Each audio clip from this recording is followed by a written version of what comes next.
तो हम लोग बात कर रहे थे पोलराइजेशन के बारे में, और पोलराइड के बारे में बताया था, लॉ ऑफ मेलस बताया गया था।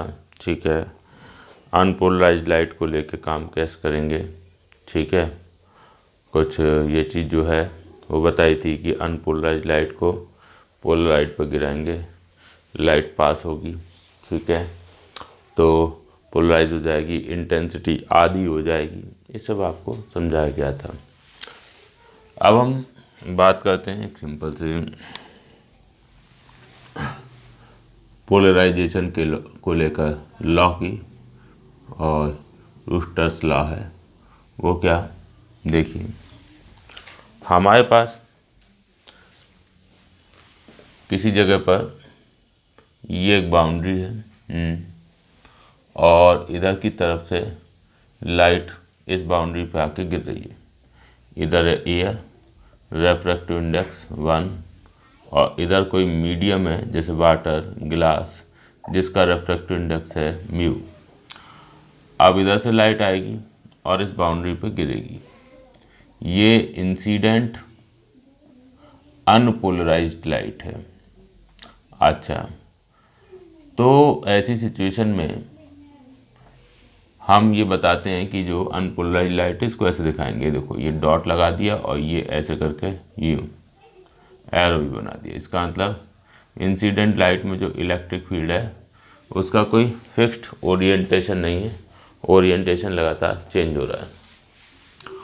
अब मान लीजिए ये लाइट ऐसे गिरी और अब इस बाउंड्री से लाइट का रिफ्लेक्शन भी होगा और रिफ्रैक्शन भी होगा। ठीक, ये देखिए, ये लाइट का हो गया रिफ्रैक्शन कह लो या ट्रांसमिशन कह लो। ये ट्रांसमिटेड लाइट है तो ट्रांसमिटेड लिख दिया, या रिफ्रैक्टेड लाइट। अच्छा, और इधर ये जो है ये रिफ्लेक्टेड लाइट गई। ठीक, अब हम ये बताते हैं कि जो इंसिडेंट लाइट है वो अगर अनपोलराइज है तो ट्रांसमिटेड लाइट जो है ये भी अनपोलराइज्ड होगी। ठीक है, ये देखो, ये ट्रांसमिटेड लाइट है, ये भी अनपोलराइज्ड है। जो रिफ्लेक्टेड लाइट है वो पोलराइज हो सकती है, ऐसा नहीं कि हमेशा पोलराइज होगी। ये पोलराइज्ड लाइट हो सकती है अगर एक स्पेशल कंडीशन जो है वो सेटिस्फाई हो। ठीक है, देख लो, इंसिडेंट लाइट जो है उसमें इलेक्ट्रिक फील्ड को लेकर कैसे डॉट भी और एरो ऐसे भी दिखाया है। इसका मतलब इलेक्ट्रिक फील्ड का कोई फिक्स ओरिएंटेशन नहीं है। ट्रांसमिटेड लाइट में भी ये डॉट और एरो दिखाए गए हैं दोनों, इसका मतलब कोई फिक्स्ड ओरिएंटेशन इलेक्ट्रिक फील्ड का नहीं है। लेकिन रिफ्लेक्टेड लाइट में सिर्फ डॉट दिखाया गया, इसका मतलब जो इलेक्ट्रिक फील्ड है वो एक फिक्स्ड ओरिएंटेशन रखती है। ऐसे लाइट का प्रोपगेशन यूँ और इसके परपेंडिकुलर इस ऐसे, ये इलेक्ट्रिक फील्ड का ओरिएंटेशन है। लेकिन ऐसा होने के लिए, रिफ्लेक्टेड लाइट के पोलराइज होने के लिए एक स्पेशल कंडीशन होती है। क्या? कि जो एंगल ऑफ इंसिडेंस है वो इतना होना चाहिए कि जो रिफ्लेक्टेड और ट्रांसमिटेड लाइट हैं ये एक दूसरे के परपेंडिकुलर हो जाए। If reflected and transmitted light are perpendicular, तो ऐसे केस में रिफ्लेक्टेड लाइट इज पोलराइज्ड। ठीक है, और देखो एक और चीज लिखेंगे, polarised with electric field perpendicular to plane of incidence. Light का जो प्लेन ऑफ इंसिडेंस है, जैसा कि ये बोर्ड का प्लेन है, देखो इस बोर्ड के प्लेन में ही लाइट आ रही है, इसी में ऐसे ट्रांसमिट होकर जा रही है, इसमें ऐसे रिफ्लेक्ट होकर जा रही है, तो बोर्ड ही प्लेन ऑफ इंसिडेंस हो गया। और जो रिफ्लेक्टेड लाइट में इलेक्ट्रिक फील्ड है वो इस बोर्ड के प्लेन यानी प्लेन ऑफ इंसिडेंस के क्या है, परपेंडिकुलर। डॉट का मतलब समझे, ऐसे इलेक्ट्रिक फील्ड। अच्छा, और ऐसे केस में ठीक है, ये आपका ब्रूस्टर का लॉ कहलाता है। This is Brewster's law. अच्छा, अब हम एक और बात कहते हैं कि in this case, for this case, इस सिचुएशन के लिए angle of incidence is called Brewster's angle.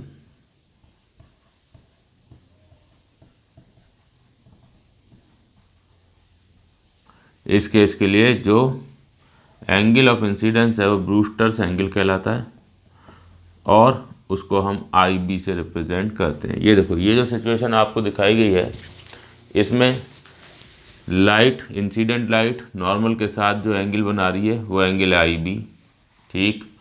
और इस केस में जो रिफ्लेक्टेड और ट्रांसमिटेड लाइट है वो परपेंडिकुलर है, तो रिफ्लेक्टेड लाइट पोलराइज हो जाएगी। हम लोग अगर इसके अलावा किसी और एंगल पे लाइट को गिराएं तो रिफ्लेक्टेड लाइट पोलराइज नहीं होगी। अब ये आई बी की वैल्यू क्या है उसको जानने के लिए हम क्या कहते हैं वो देखिए। ये एंगल है आई बी और ये एंगल है आर, सही।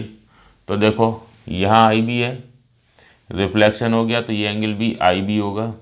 ये 90, टोटल 180 डिग्री में से आई बी और 90 डिग्री हटा दोगे तो आर की वैल्यू आएगी 90 माइनस आई बी। अच्छा, अब इस जगह पर चेक कर लीजिए, यार ये आई बी है, ये आई बी होगा क्योंकि लाइट का रिफ्लेक्शन हो रहा है नॉर्मल के साथ एंगल जो इधर वो इधर। ये 90, टोटल 180 में से 90 और आई बी सब्ट्रैक्ट करो तो ये आ जाएगा, ठीक। लिख के दिखा दूँ, 180 में से 90 और आई बी इसको सब्ट्रैक्ट करिए तो 90 माइनस आई बी आ जाएगा। अब जरा स्नेल का लॉ लगाओ, 1 into sine, Snell's law, μ1 into sine i बराबर μ2 इंटू साइन आर। यही तो स्नेल का लॉ होता है, जिधर से आ रहे उधर का म्यू इंटू साइन ऑफ उधर का एंगल बराबर जिधर जा रहे उधर का म्यू इंटू साइन ऑफ उधर का एंगल। तो 1 इंटू साइन आई बी बराबर इंटू साइन 90 माइनस आई बी। साइन 90 माइनस आई बी होता है कॉस आई बी, तो साइन आई बी बराबर म्यू कॉस आई बी। अच्छा, इसको इधर ले आओ तो साइन आई बी अपान कॉस आई बी बराबर म्यू, तो साइन बटे कॉस हो गया टेन आई बी बराबर म्यू। बहुत से लोग ऐसे याद रखते हैं तो बहुत से लोग ऐसे याद रखते हैं, आई बी बराबर टेन इनवर्स म्यू।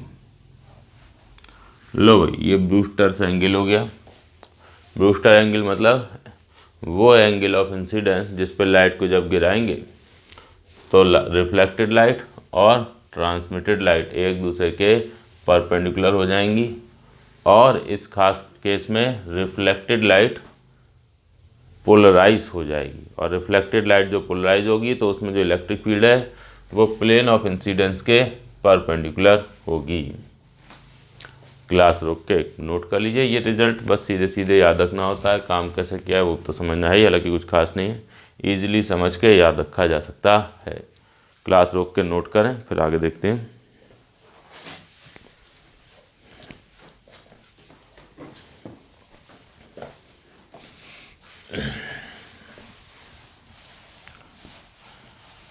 ये जो बात कही गई थी कि जो रिफ्लेक्टेड लाइट है वो पोलराइज होती है, ठीक है, और ट्रांसमिटेड लाइट जो है वो अनपोलराइज्ड होती है।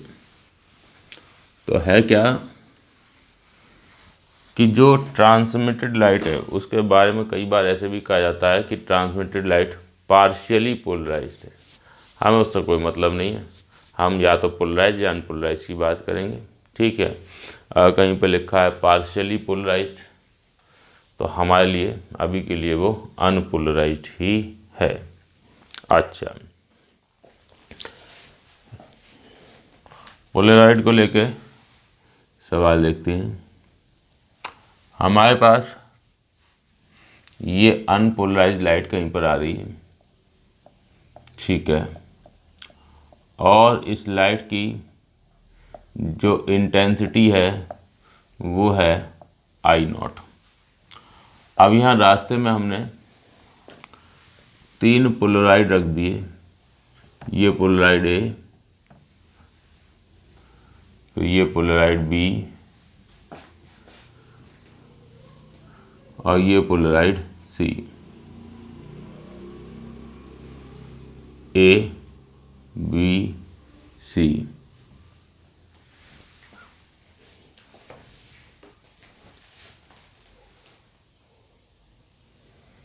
ठीक है, A B और C। अब ये जो पोलराइड A है इस पर लाइट गिरी, हमने क्या किया, इसका जो एक्सिस ऑफ पोलराइजेशन है वो देखा, और C जो है इसका एक्सिस ऑफ पोलराइजेशन देखा। ठीक, ये गिरने वाली लाइट की इंटेंसिटी I0 और इस पूरे सिस्टम से निकलने वाली लाइट की इंटेंसिटी I। अब देखो, आपको ये बताया कि axis of polarisation of A and C are perpendicular. A और C के जो एक्सिस ऑफ पोलराइजेशन है वो 90 डिग्री पर है। अगर जो पोलराइड A है और C है उसको देखेंगे, इधर से लाइट आ रही है, यहाँ पोलराइड A है तो उसका एक्सिस ऐसे है, तो अगर लाइट ऐसे आ रही है, यहाँ पर पोलराइड C है तो उसका एक्सिस ऑफ पोलराइजेशन यूँ है। सामने से देखिए लाइट यूँ आ रही है, यहाँ पर पोलराइड A है, यहाँ B और यहाँ पर C। A और C की बात करेंगे, A यहाँ लाइट ऐसे आ रही है, पहले पोलराइड का एक्सिस यूँ और फिर लाइट ऐसे होते हुए कहाँ पहुँची, C पर, तो C जो है यूँ रखा है, C का एक्सिस ऑफ पोलराइजेशन यूँ है, A का ऐसे C का ऐसे। एक्सिस ऑफ पोलराइजेशन आपको बताया गया है कि पोलराइड से जब लाइट पास होगी तो पास होने वाली लाइट में इलेक्ट्रिक फील्ड एक्सिस के अलोंग ही ओरिएंट अपने आप हो जाएगी। चलिए, तो अब क्या हुआ, A और C के जो एक्सिस हैं वो परपेंडिकुलर हैं और B का जो एक्सिस है वो अपना ठीक है बीच में कहीं पर। ठीक, अच्छा, B का जो एक्सिस है उसका कुछ और ओरिएंटेशन है। सही, देख लीजिए, यूँ लाइट आ रही है, यहाँ पोलराइड A इसका एक्सिस ऐसे, यहाँ पोलराइड B इसका एक्सिस ऐसे और यहाँ पोलराइड C इसका एक्सिस ऐसे। A का यूँ, B का यूँ, C का यूँ। अच्छा, अब ये बता दिया गया कि B can be rotated about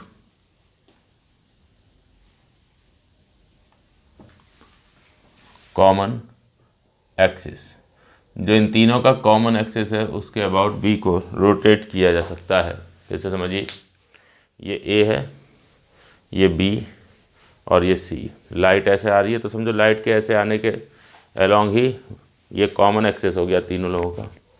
ये A, जैसे कोई डिस्क होती है सेंटर जाने वाला परपेंडिकुलर लाइन, उसको हम उसका एक्सिस कह देते हैं। तो ये है आपका पोलराइड A, ये B और ये हो गया C। लाइट ऐसे जाएगी तो ये हो गया एक कॉमन एक्सिस। एक्सिस अलग है ये और वो एक्सिस ऑफ पोलराइजेशन अलग है।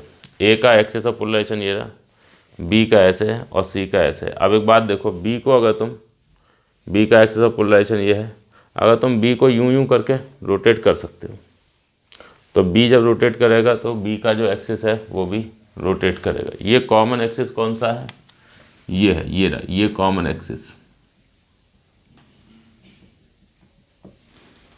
ठीक है, और ये एक्सिस ऑफ पोलराइजेशन है, ठीक है, किसका, A का। ये एक्सिस ऑफ पोलराइजेशन है B का और ये है C का।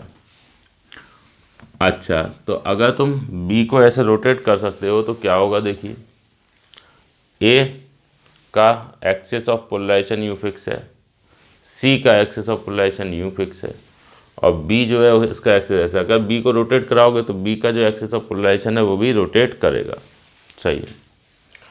अब हमने कहा भाई इंसिडेंट लाइट की इंटेंसिटी आई नॉट है, और ये जो फाइनल ट्रांसमिटेड लाइट है इसकी इंटेंसिटी है आई। हम ये जानना चाहते हैं कि if axis of polarisation of B makes angle theta with axis of polarization of A।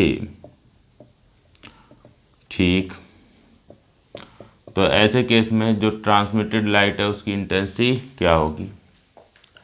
फिर हमसे कहा गया कि अगर हम रोटेट करेंगे, rotate B about common axis, B को कॉमन एक्सिस के और रोटेट करिए, अलग अलग पोजीशन में रखिए।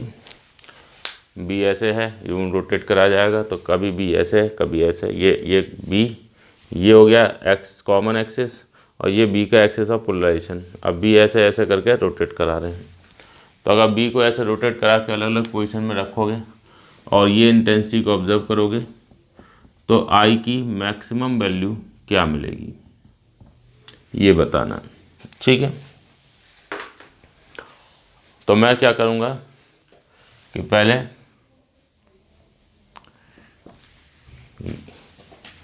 यहाँ पर ए के एक्सिस ऑफ पोलराइजेशन और बी के एक्सिस ऑफ पोलराइजेशन के बीच में कुछ एंगल थीटा लेता हूँ, और उसके बाद ये आई निकालता हूँ।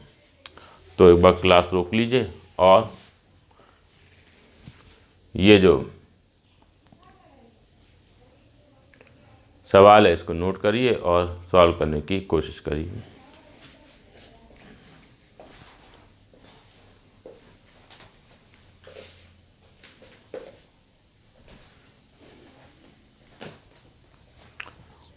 अच्छा,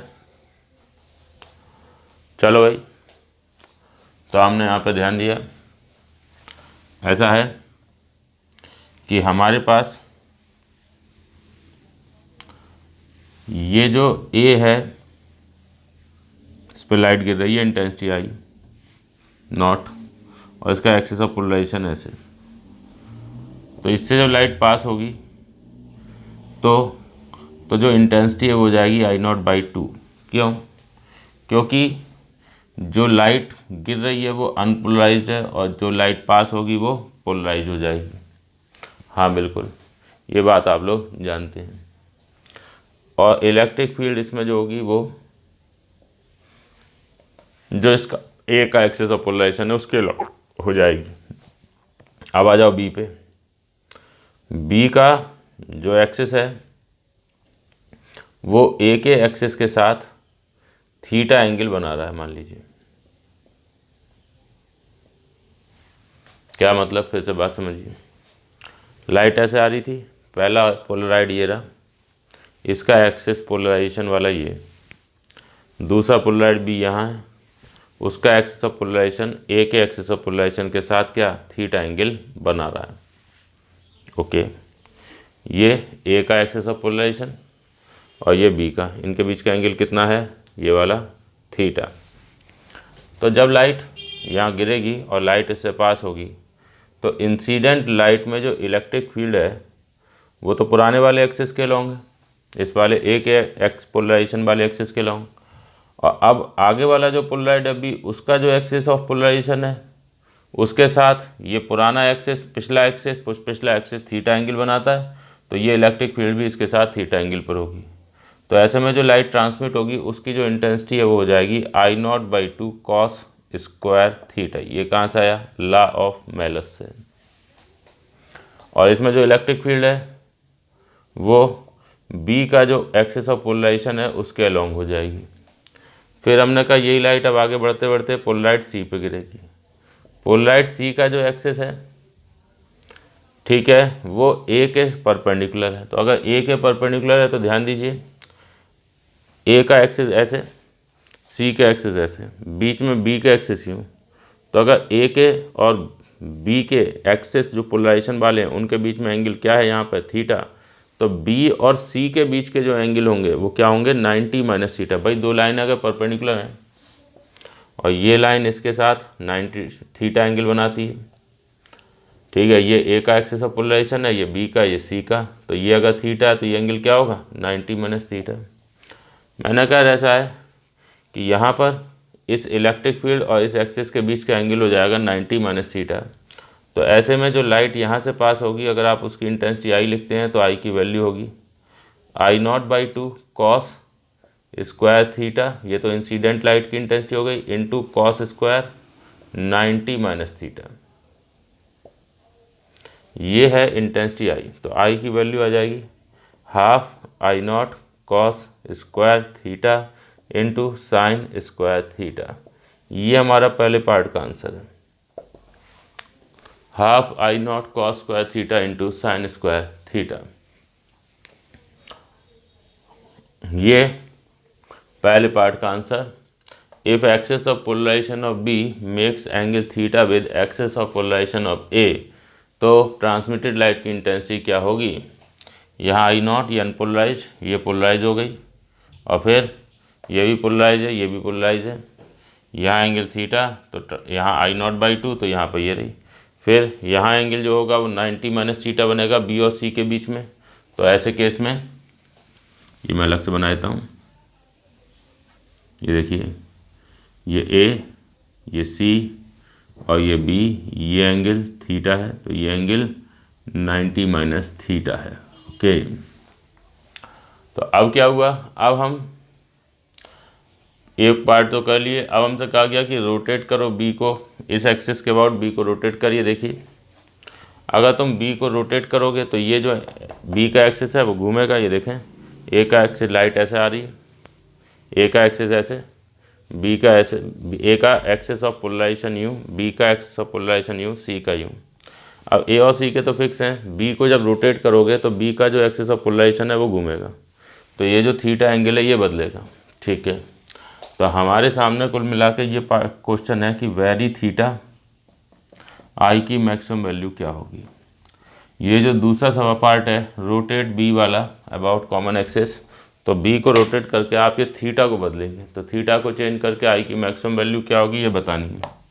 चलो, तो आपने कहा पहले इसको ऐसे लिखेंगे, आई बराबर 1/8 I0 2 sine theta cos theta का स्क्वायर। देख लीजिए, यहाँ 1/8 तो मतलब 4 से नीचे मल्टीप्लाई किया तो 4 से ऊपर भी करो, 4 cos square theta sine square theta, उसको ऐसे लिख लीजिए। देख लेना ये और ये सेम ही है।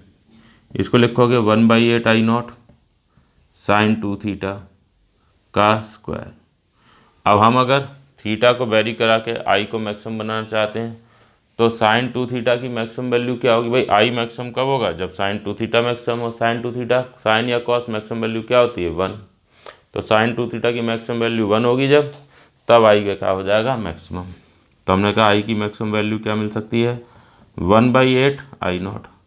कब मिलेगी, जब साइन 2 थीटा क्या हो जाए 1, और साइन 2 थीटा 1 करने के लिए 2 थीटा को 90 डिग्री, थीटा बराबर 45 डिग्री।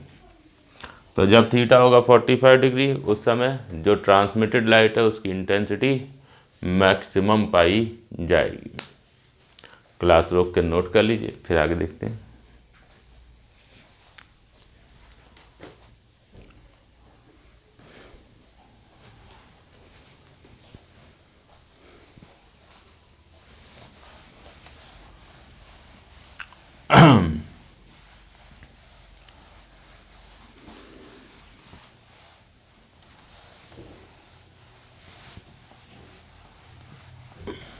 तो हमारे पास ये जो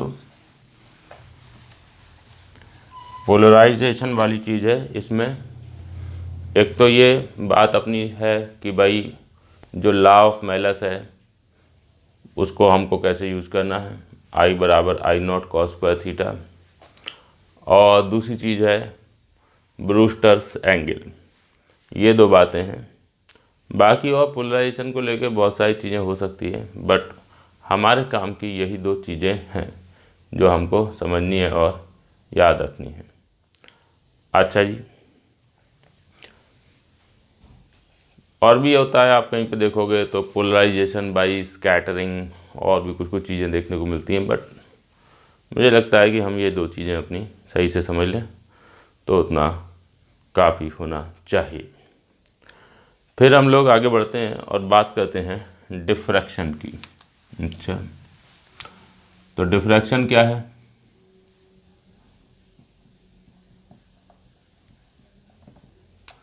डिफ्रैक्शन का मतलब है interference of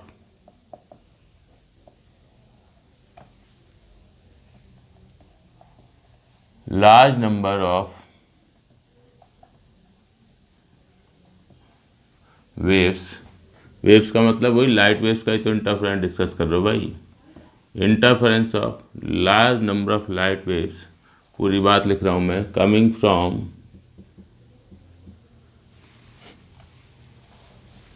very close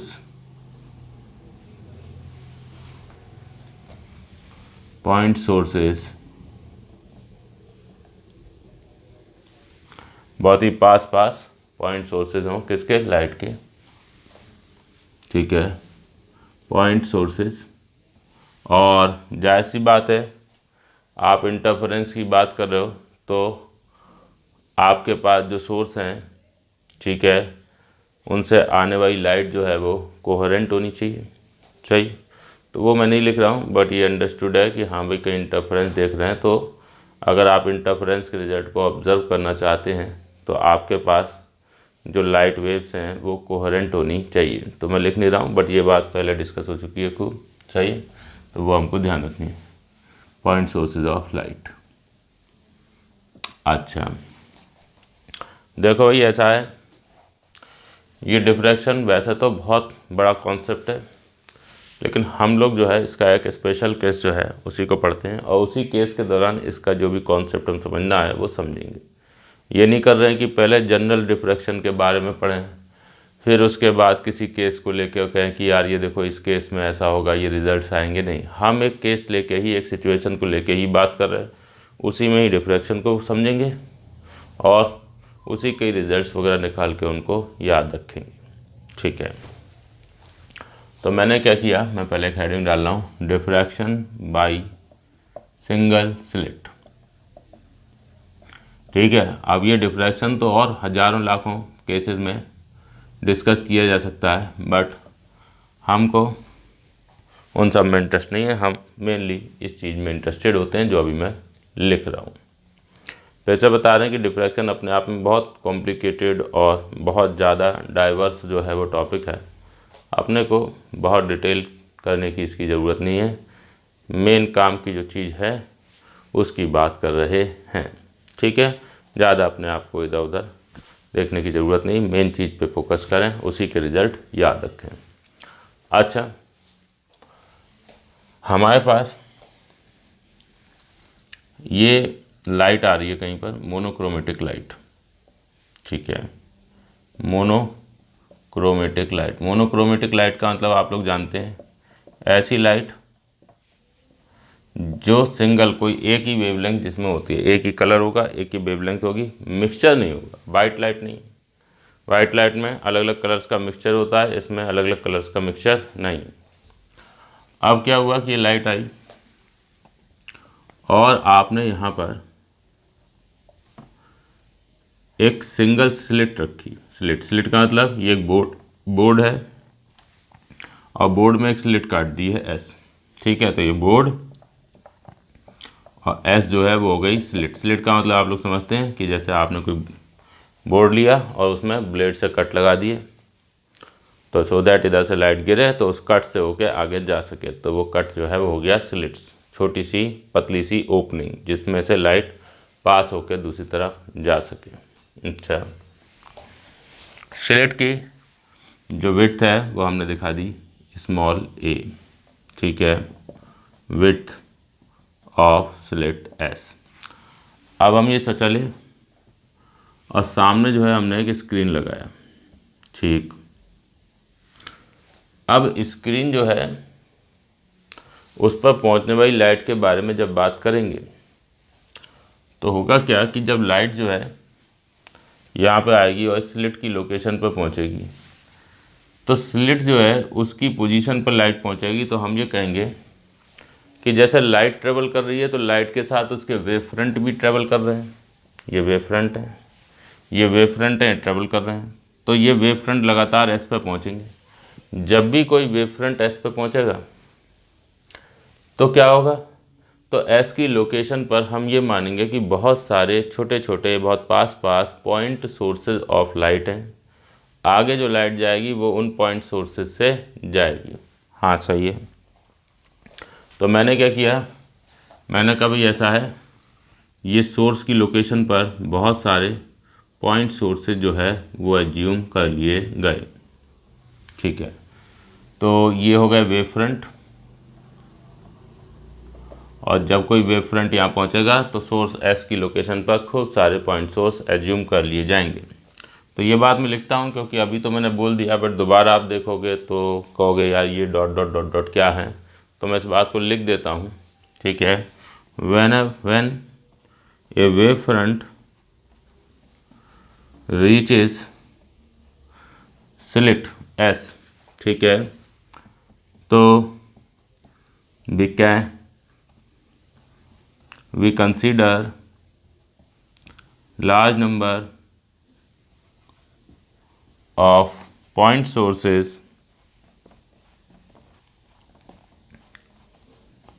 at position of S। तो S की पोजीशन पर बहुत सारे पॉइंट सोर्सेज जो है वो हो जाएंगे। अब हमने कहा भाई ऐसा है, हम स्क्रीन के किसी भी पॉइंट की बात करें तो स्क्रीन के किसी भी पॉइंट पर अब ऐसा माना जाएगा जैसे बहुत सारी लाइट वेव्स चली आ रही हैं, और वो लाइट वेव्स जो है वो स्क्रीन के किसी पॉइंट पी पर पहुंच रही है। ये देखिए, अरे भाई जितने सोर्स हैं सबसे लाइट आएगी, और सबसे लाइट जो है वो चल के स्क्रीन पे पहुंचेगी। तो इसके स्क्रीन का कोई पॉइंट पी लिया तो इस पर इन सबसे लाइट आएगी। अब ऐसा नहीं है कि एक ही पॉइंट पर लाइट आ रही हो तो सब जगह जा रही है। यहाँ खड़े हो जाओ, यहाँ पे भी इन सबसे लाइट पहुंच रही होगी। यहाँ खड़े हो जाओगे, यहाँ पे भी इन सबसे लाइट पहुंच रही होगी।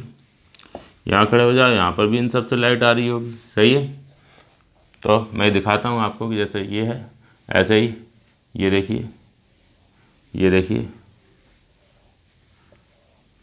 ये देखिए, यहाँ खड़े हो जाइए, यहाँ पर भी इन सब से लाइट आ रही है। देखा आपने, इन सब से लाइट चल के और स्क्रीन के हर पॉइंट पर पहुँच रही है। तो एनी पॉइंट ऑफ स्क्रीन, सिर्फ कोई पर्टिकुलर पॉइंट नहीं, एनी पॉइंट, ये पी अभी हटा दो, लो नहीं लिखता मैं P. Any point of screen will receive light from all these point sources. अब अगर किसी इस जगह पर आपको ये पता करना है कि यहाँ पर हमको क्या मिलेगा, तो जितनी भी ये सारी वेव्स आ रही हैं इनका इंटरफेरेंस कराना पड़ेगा, और इंटरफेरेंस करके जो रिजल्टेंट है वो इंटेंसिटी आपको यहाँ मिलेगी। ऐसी ही रिजल्ट इंटेंसिटी यहाँ निकालोगे, यहाँ मिलेगी, यहाँ पर।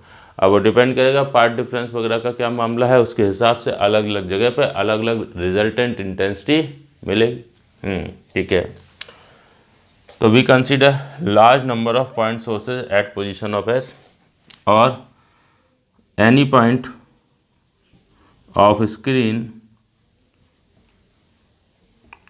will receive large number of light waves from these point sources। ये जो पॉइंट सोर्सेज हैं इनसे लाइट आएगी और स्क्रीन के हर पॉइंट पर पहुंचेगी। अच्छा, तो यहाँ पर क्या होगा, इस जगह पर इन सारी वेव्स का इंटरफेरेंस, इस जगह पर भी इन सारी वेव्स का इंटरफेरेंस, इस जगह पर भी इन सारी वेव्स का इंटरफेरेंस। ठीक है, तो मैं बात लिखता हूँ कि interference of light takes place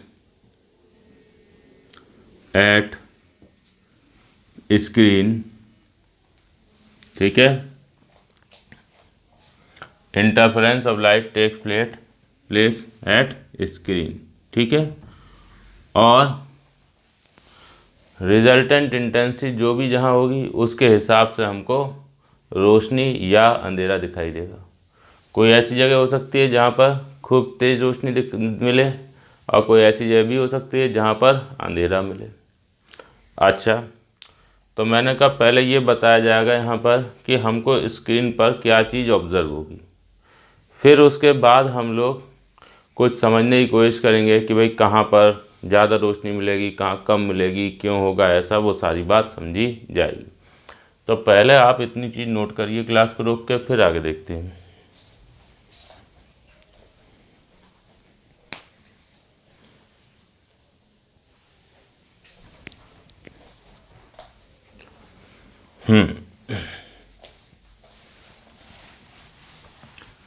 तो अब हमको ये बात करनी है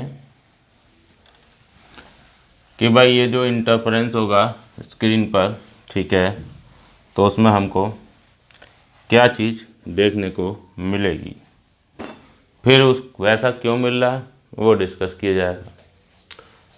तो यहाँ पे ये दिखाया कि यार ऐसा है, ये इधर से लाइट आ रही थी, ठीक, लाइट की वेवलेंथ लैम्डा, ये आपकी स्लिट एस थी, विड्थ कितनी ए, और ये सामने जो है वो आपका स्क्रीन है, ओके।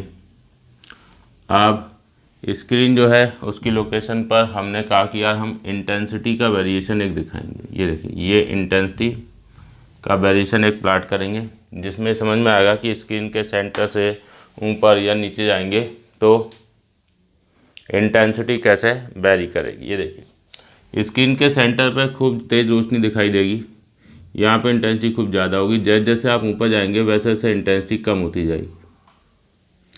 फिर उसके बाद आगे बढ़ोगे, इंटेंसिटी बढ़ेगी और फिर घटेगी, फिर इंटेंसिटी बढ़ेगी और घटेगी, ऐसे देख लीजिए। जो इंटेंसिटी का वेरिएशन है वो दिखाया जा रहा है यहाँ पर, जिसमें ये चीज़ आप समझ सकते हैं कि यार स्क्रीन के सेंटर पर जो इंटेंसिटी है वो क्या है, बहुत ज़्यादा, ऊपर जाते जाएंगे इंटेंसिटी घटती जाएगी, इस पॉइंट तक आते आते इंटेंसिटी क्या हो जाएगी, ज़ीरो, जैसे ऊपर वैसे ही नीचे। फिर उसके बाद ऊपर जाओगे तो इंटेंसिटी ये बढ़ेगी, ये एक मैक्सिमम पर पहुंचेगी, फिर उसके बाद इंटेंसिटी घट के जीरो हो जाएगी, फिर आगे जाओगे तो इंटेंसिटी बढ़ेगी और फिर आगे जाओगे तो घटेगी। इस टाइप से काम जो है वो चलेगा। अच्छा जी, तो हमने कहा यार ऐसा है, जैसा ऊपर वैसे ही नीचे।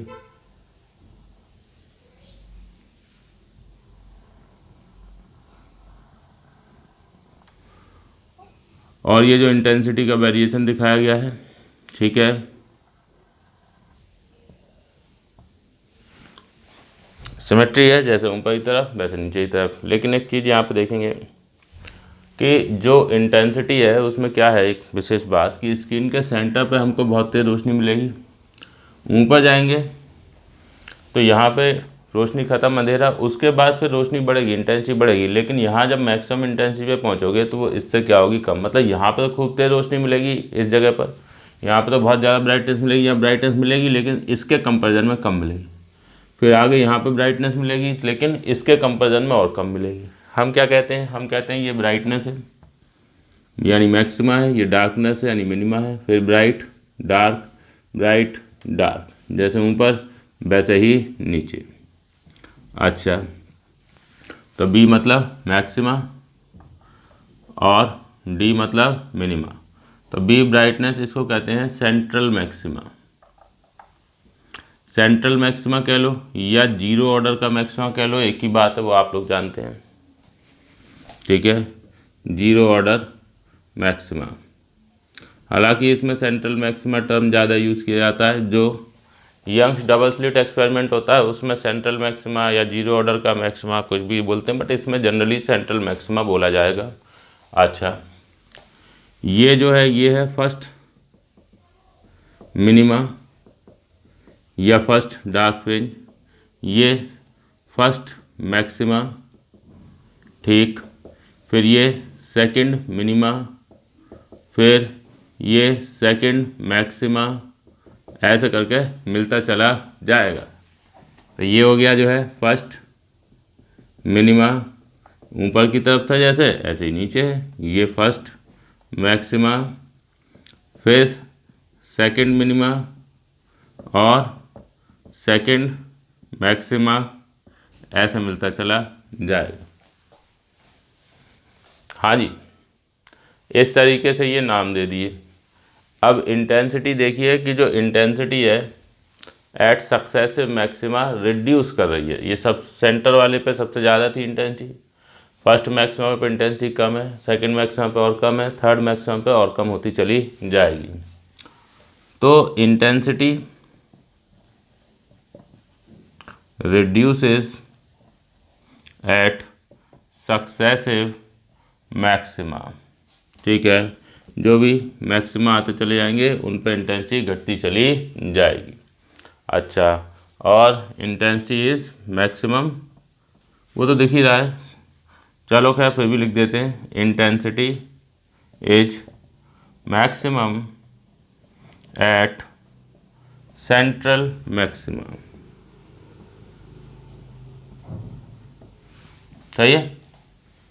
चलो, अब हमने कहा भाई ऐसा है, हमारे पास ये जो डबल स्लिट सिंगल स्लिट को लेकर ये काम किया गया, तो उसमें ये ऑब्जर्वेशन है। अगर आप इनकी पोजीशन की कुछ बात करना चाहते हैं तो एक एंगुलर पोजीशन बनाई जा सकती है। जैसे मान लीजिए आप ऐसे जाओ और किसी एंगल थीटा की बात करो, तो सेंट्रल मैक्सिमा कहाँ पर है, सेंट्रल मैक्सिमा की लोकेशन कहाँ है, थीटा बराबर 0 पर दिख रहा है। फर्स्ट मिनिमा ये कहाँ होगा, ये होगा थीटा बराबर लैम्डा अपान ए पर। फर्स्ट मैक्सिमा ये हो जाएगा थीटा बराबर 1.5 लैम्डा अपान ए। सेकंड मिनिमा थीटा बराबर 2 लैम्डा अपान ए, इस टाइप से।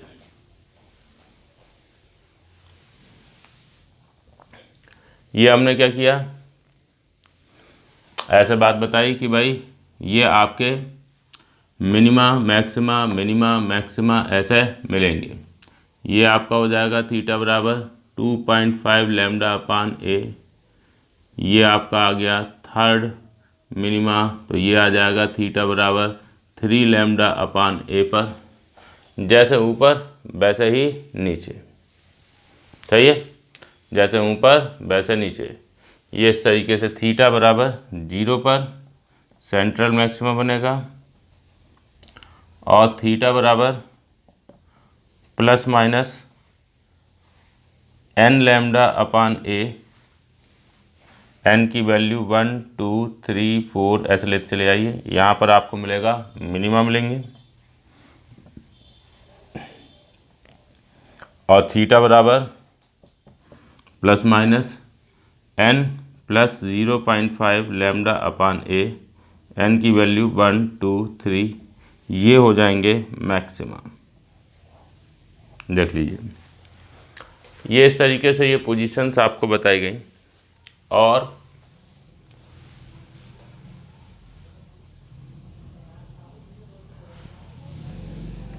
इनको हम लोग यहाँ पर सिर्फ अभी रिजल्ट बता रहे हैं कि भाई ऐसा होता है।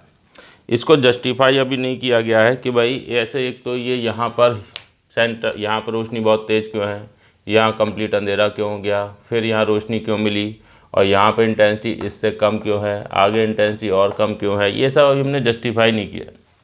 अभी हमने सिर्फ और सिर्फ बात बताई है कि भाई ऐसा सिचुएशन में ये चीज़ ऑब्ज़र्व करी जाती है। ठीक, अब इसको आगे एक्सप्लेन किया जाएगा कि भाई ये इस तरीके के ये एंगल क्यों लिखे हैं, यहाँ पर ही मैक्सिमा क्यों है, यहाँ पर ही मिनिमा क्यों है, कुछ इन बातों को समझाया जाएगा। तो पहले इसको नोट करिए, फिर आगे देखते हैं।